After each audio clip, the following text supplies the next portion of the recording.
The religion of art belongs to the ethical spirit which we earlier saw perish in the condition of right or law, that is, in the proposition, the self is such, the abstract person is absolute being. In the ethical life, the self is submerged in the spirit of its people. It is the universality that is filled.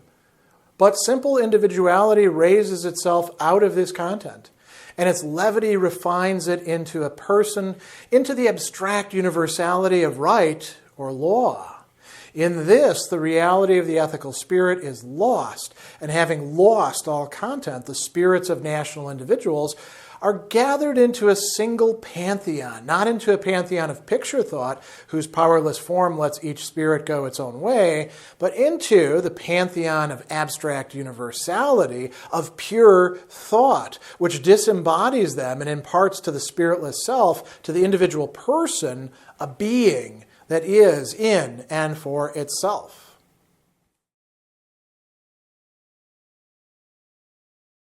In paragraph 750, much like the two preceding it and like those that are yet to come, we see that Hegel is not yet telling us what he means by revealed religion.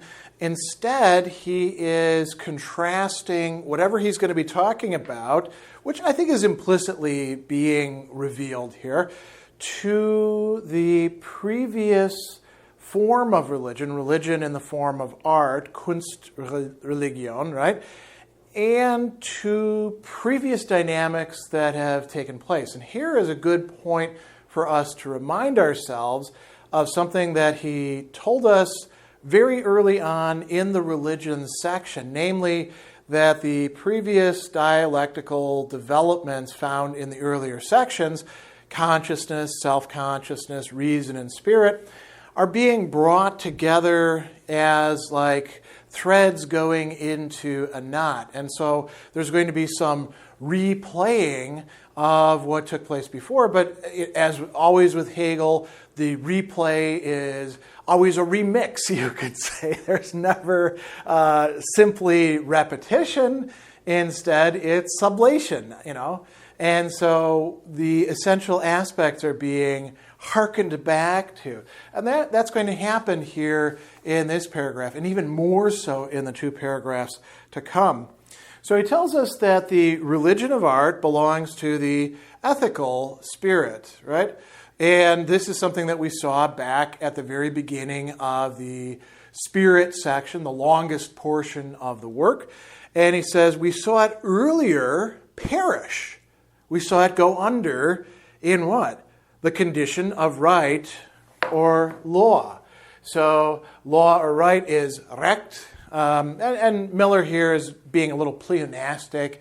He could have just said in the condition of right or justice or law. This is a very broad term.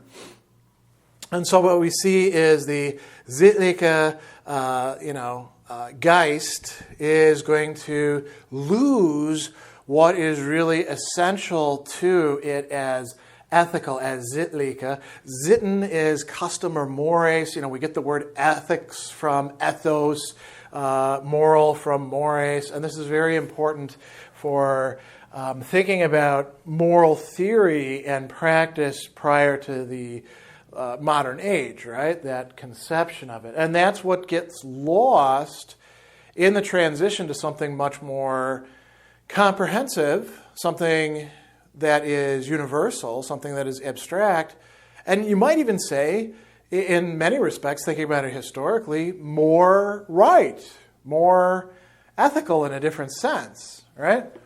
So Hegel tells us that now we have a different proposition. Earlier the proposition, and I've kind of signaled this by the way I've written it before, earlier the proposition in the last two paragraphs has been the self is absolute being. But now we're understanding what the self is. And if we think back to the previous paragraph where the self rather than substance or subject rather than substance has become the subject, right? Then we have to say, well, what is the essence of that? And here it is being portrayed as the self as such, als solche, right? As the abstract person. What does it mean to be an abstract person? You and I are concrete persons. We are people who have determinacy. And, part of that is, for example, gender or age, or, I'm tall as opposed to being short. I have long hair. Perhaps you have no hair or short hair. Some of these things are very easy to change. I can get clippers and turn my long hair into no hair, right? I can't change my eye color unless I, use contacts or get some weird dye to put into my eyes or things like that. But all of those things are things about me as such, and you have all of those. To be treated as an abstract person, to be made, into absolute being as an abstract person, is to be within, we might say, a system. And, if you think back to how things worked before, at the top was the Lord of the world, and everybody else is basically equal underneath that Lord. And, we could also think about death in that respect, the absolute master back in the master-slave dialectic. Abstract personhood is not the same thing as real or concrete or actual personhood. But it is something that matters. It is something that defines us. When you make an appeal to your human rights, you are not appealing to yourself as a concrete person. As a matter of fact, your rights are probably being transgressed precisely based on who you are as a concrete person. They're like, well, because you're this ethnicity, we can trample on your rights. Because you're this gender, we don't have to respect your rights. And then you insist, I am a person like all the rest of these. That's an abstraction. Abstractions have real meaning and value. Now he goes on and he says, in the ethical life, the self is submerged in the spirit of its people. So in this previous form, ethical life, right, we have the spirit of the people, the Geist der Volk, right? And then the self is just part of that. The people is the universal. The self is the mere particular or individual who doesn't, matter except insofar as they fit into that particular system, that particular framework. And he says that the self is submerged in this spirit of the people. It is the universality that is filled, right?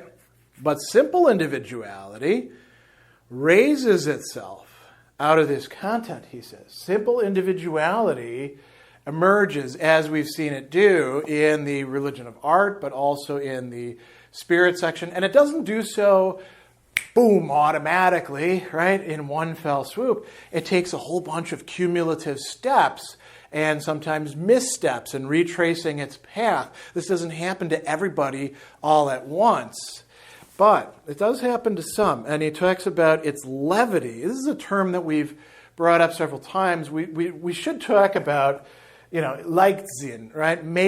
When we say making light of something, it's got a cognate relationship to this. Levity, the spirit of levity here, or the attitude of levity, is one of not taking things as seriously as they want to be taken. And that is what Hegel thinks is happening here in the previous developments, particularly with comedy, which, again, is not just a genre. It's, you might say, a mode of existing. And he says the levity refines it into a person. What is a person? Into the abstract universality of right or law. And here I want to pause for a minute and spell something out that Hegel's not spelling out here. The abstract universality. And there's two abstract universalities that are going to play a role here in this. There's going to be a parallelism taking place. The abstract universality of law or right doesn't exist in a person as such. It's not like the single person, Robinson Crusoe style, extricated themselves from society in a shipwreck or whatever, and then suddenly discovers law or right. You only have law or right in relation to other consciousnesses. So there is a relation to the other here. There is a system here within which the person can be a simple individuality, can be the abstract person who is absolute being, right?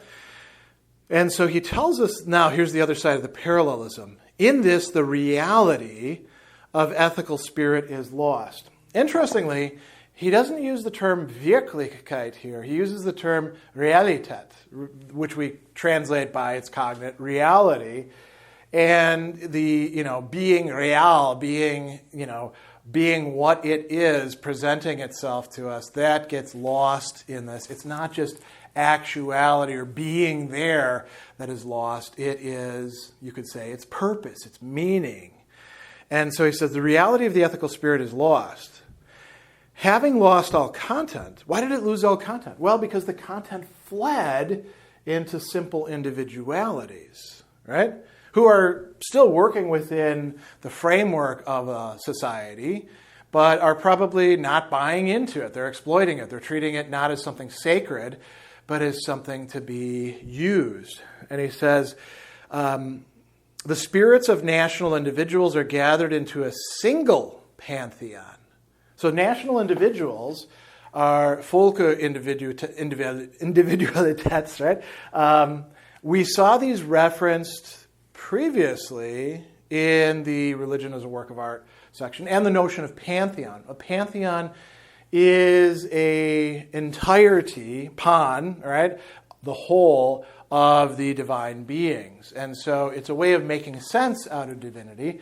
And here the pantheon, he says, is not a pantheon of picture thought, of, Vorstellung, whose powerless form lets each spirit go its way. So it's not, let Zeus do what Zeus does, and Apollo does Apollo's thing, and Hestia does Hestia's thing, but they're all one big happy family. No, he says, the pantheon of abstract universality. Pure thought. Pure thought, not the thought of the gods, the thought of humans, which disembodies them and imparts to the spiritless self, to the individual person, a being that is in and for itself. So the pantheon itself is transformed. What we should imagine, of course, here is that lurking behind the scenes, sooner or later, will be the Lord of the world, who we saw invoked before, but that's not being explicitly discussed here. But this self has, through its emptiness, let the content go free. It is only within itself that consciousness is essence. Its own existence, the legal recognition of the person, is the unfilled abstraction. What it possesses, therefore, is rather only the thought of itself. Or in other words, in the mode in which it immediately exists and knows itself as object, it is something that is not actual. Hence, it is only the Stoic independence of thought, which passes through the dialectic of the skeptical consciousness to find its truth in that shape which we have called the unhappy self-consciousness.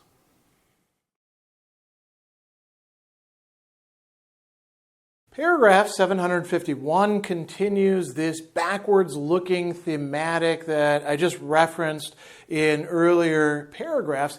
And here now we get to see, going all the way back to the self-consciousness section, some explicit references to the dynamic that happens after the famous master-slave dialectic, and which is much more important than what's going on in that short dynamic, namely the transition to Stoicism as a mode of dealing with self-consciousness and its lack of recognition and the problematic of the world that it lives in, the transition then to skepticism, and then finally the much longer section of the unhappy consciousness, which is going to provide us with, you might say, the not necessarily thematic, but certainly the tone, the original tincture, the coloring of how God is being approached in revealed religion, at least for part of it. So we have plenty of time to talk about what happened in the unhappy consciousness section. We don't have to go into that in great detail. So he's talking about the self that is now freed from the confines of ethical life and the ethical spirit, and in this case also the religion in the form of art, which was connected with the ethos of a people. And he says this self has, through its emptiness, Leerheit, right? So the self itself is empty. Let the content go free. And now this is very interesting, isn't it? Because what content are we talking about? I mentioned the difference between our concrete, real, or what Hegel would call wirkliche, selves, who you and I are in the last paragraph, and an abstract personhood, which is articulated and regulated and respected by some sort of system of laws and rules, and also perhaps by a being who gives those. Now we actually have two different kinds of non-concrete ways of being for the self. And these are contrasted against each other. What's been left out is the concrete person. So he says the content has gone free. It is only within itself, and that's just in sich, right? You could say in itself, within itself, that consciousness is essence, Wesen. Consciousness is what matters, right? And here we have an abstract way of being, but it's not the abstraction of that within the legal system. This is, you could say, that of metaphysics or philosophy, or perhaps even morality in a sense that is connected with metaphysics. And he says that by contrast to this, its own existence, sein eigenes Dasein. So we've got a distinction here between essence and what it is in itself, and then its reality. It's being there within something. And this, he's got a very interesting term here. It's legal recognition of the person. Notice the middle term in that. Anerkannt sein. Anerkennen is something that self-consciousness has been seeking throughout the entirety of the phenomenology once it became thematized early on in the self-consciousness section. You only truly exist as a self-consciousness in relation to other self-consciousness, which wants you to recognize it or acknowledge it, and which you want recognition or acknowledgement from. There's all sorts of impasses concerning this. We've seen this come up over and over and over again. Notice the language here. It's not anerkennen, anerkannt sein. It's already been recognized. Anerkannt, that's past. Sein, the being that way. So the anerkannt sein der Person, the person, the recognition having been recognized belongs to the person, you could say. Rechtliche, legal, justice-oriented, social, however we want to frame this. Its own existence, the legal recognition of the person. And then he says, is the unfilled, unerfüllte, abstraction. But these are actually both abstractions, aren't they? From the person or the individual who is the concrete individual. We were using the term person over here on the other side, so perhaps we want to avoid confusing them.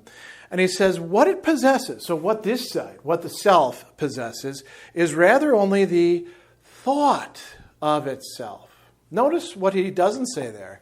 It's the thought of itself, not its feelings, not its social relations, not its choices, its volitions, even the way it talks about itself. It's thought of itself. That is why it's also abstract.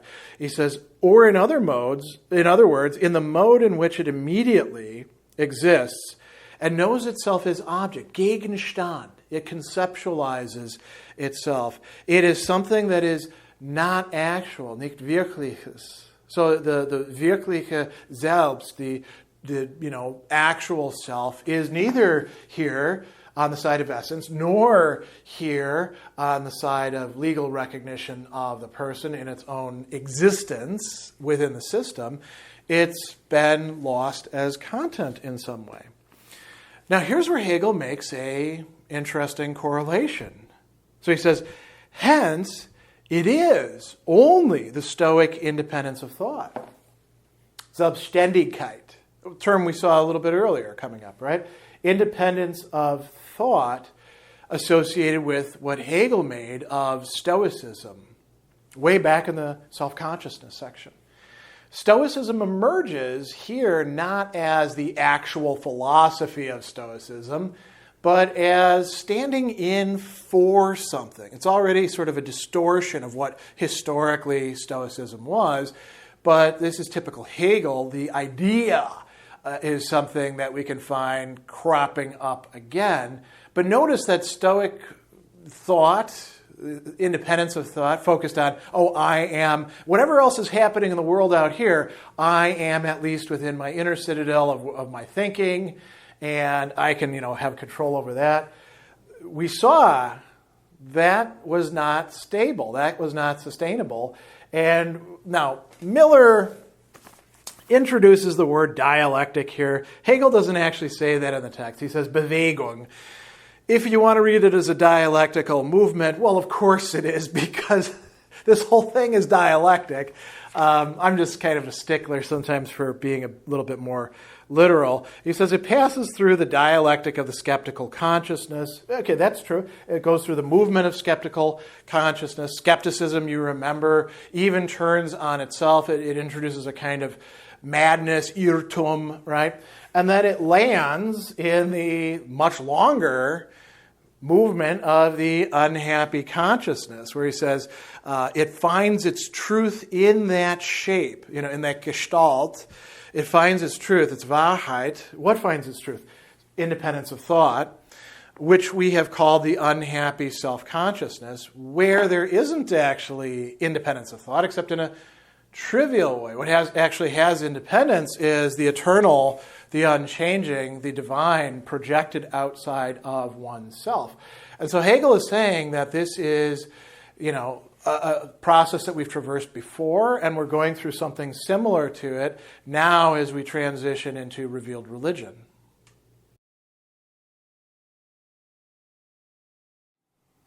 This self-consciousness knows what the validity of the abstract person amounts to in reality and equally in pure thought.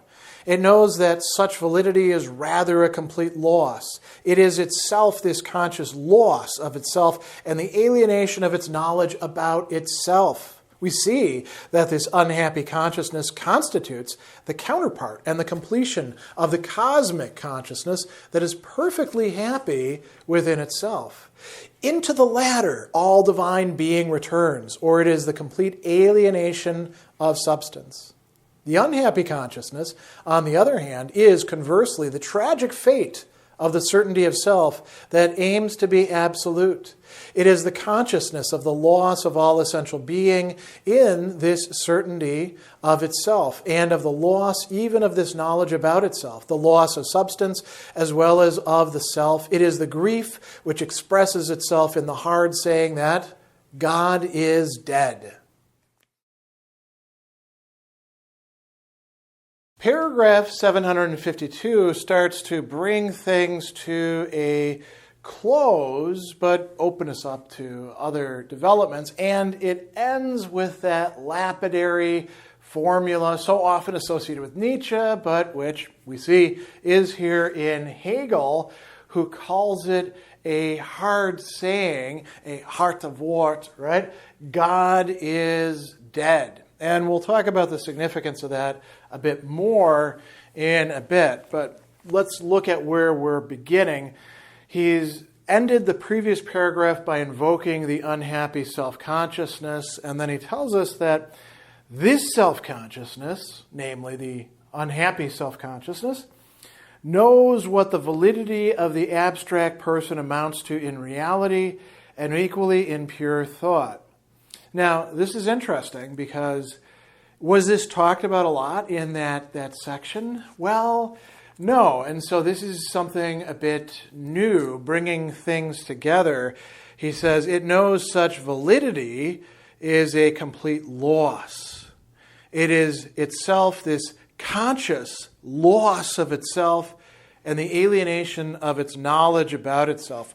So we see here that what we're dealing with is no longer the unhappy consciousness, but the unhappy self-consciousness, which is a form of consciousness, but which is a development past the unhappy consciousness of the self-consciousness section. And there's more going on here. Well, we're in the religion section. So the previous forms, as we've talked about before, the previous paths that spirit has taken are now being brought to a more developed level. And this is going to pave the way for something new, something that advances the dialectic.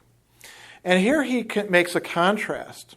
He says, we see this, now he says, unhappy consciousness, no longer just unhappy self-consciousness, constitutes the counterpart and completion of the cosmic consciousness. So there's a lot going on here that we should unpack a little bit.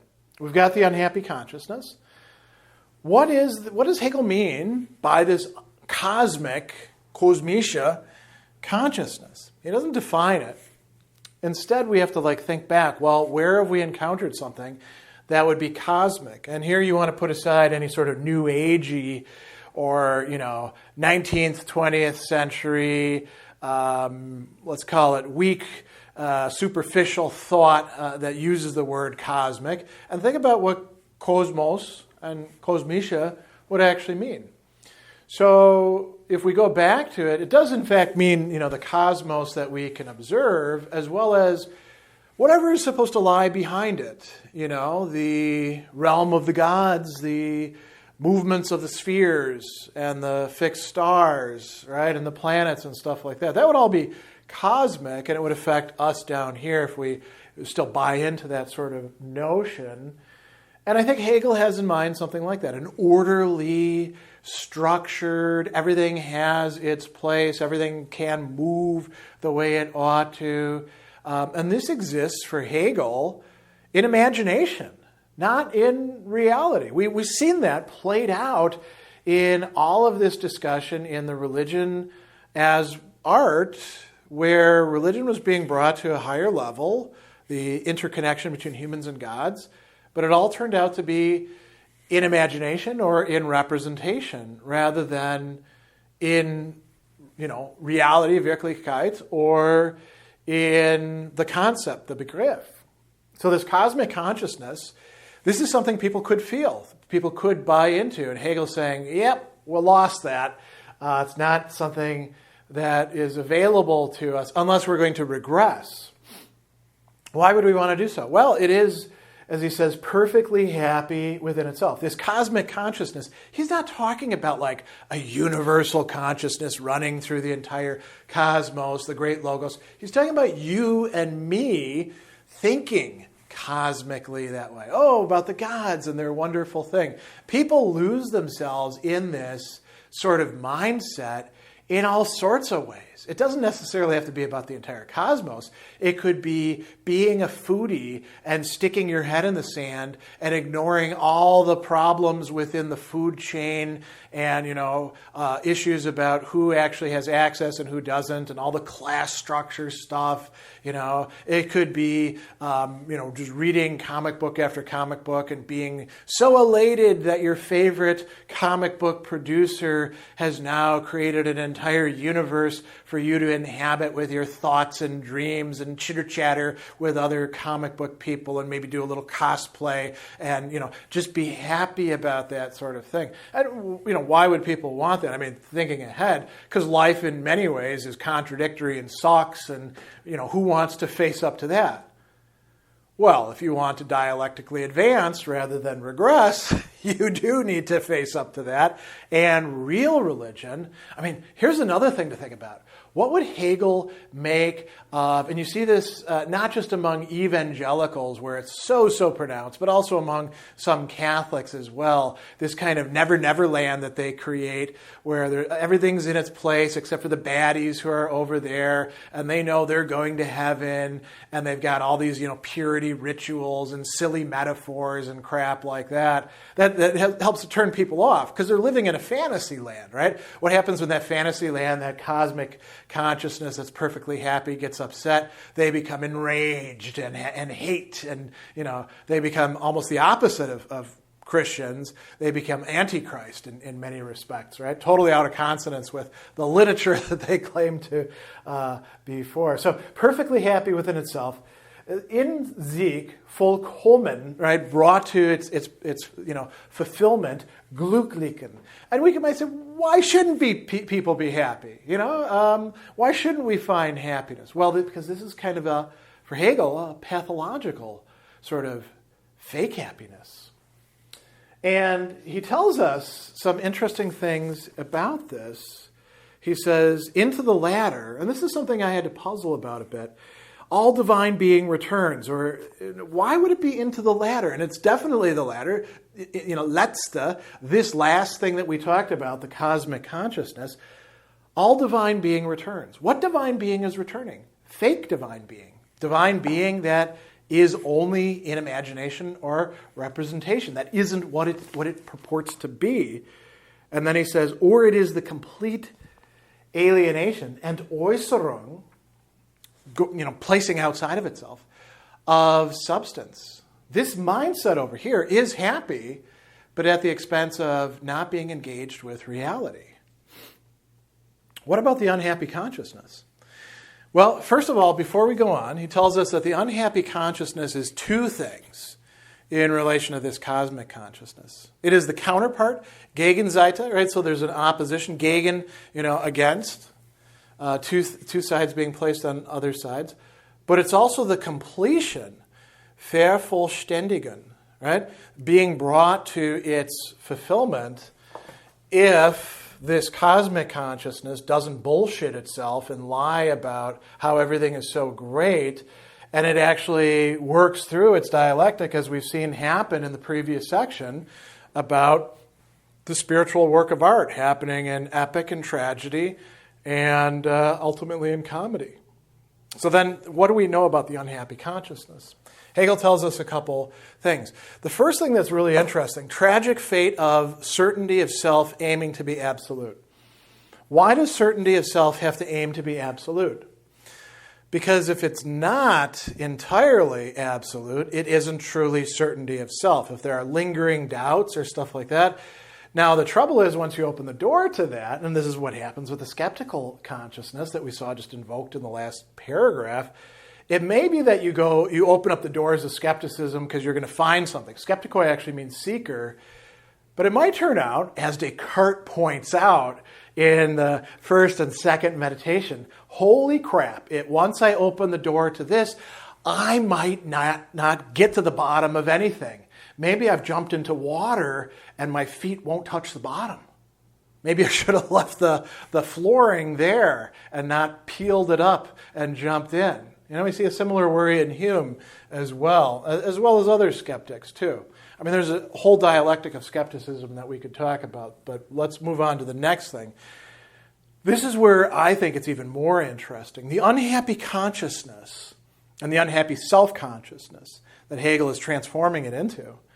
This is a really key characteristic of it. It is a consciousness, Bewusstsein, of loss, Verlustes, of something being gone that was hopefully there, but maybe never was really there. And what is the consciousness of loss? Consciousness of loss of what is now missing or damaged or diminished.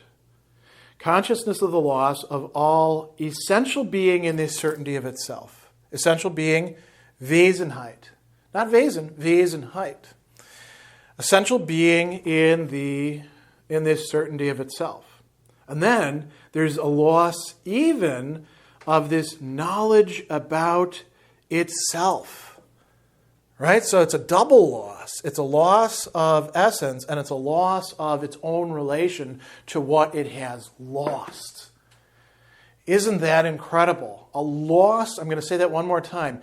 It is a loss of something, and it's also a loss of its own relation to what it has lost. It doesn't even know what it's lost now. And Hegel figures this in another way, saying that this is the loss of substance as well as that of the self. Now, it's not going to be lost for good, but this is a crux moment, right? And then he says, it is the grief. So this loss transforms into an affect of grief, Schmerz, which is expressed, right? Ausgesagt. And it expresses itself in this hard saying, God is dead. Why would the unhappy consciousness, which has been seeking out the divine in so many different forms, why would it have to say God is dead? And why is this a hard saying? Is this just hard to hear? We don't want to hear that God is dead. That kind of sucks. That's no fun. Well, hard saying is actually something that comes from biblical literature. As a matter of fact, it's a way of describing many of the things that, Jesus in the Gospels says to people that they're not really that ready to hear. And Hegel is invoking that notion here. This is a hard saying. It's not something to immediately explain. It's not something to wrap our heads around and then immediately respond to. It's something to mull over and to take into ourselves. And it's coming out as an expression of the unhappy consciousness. We, as the people following along the dialectical path, should think a little while about what this actually would mean. What does it feel like? How does it impress itself upon us as we linger on it?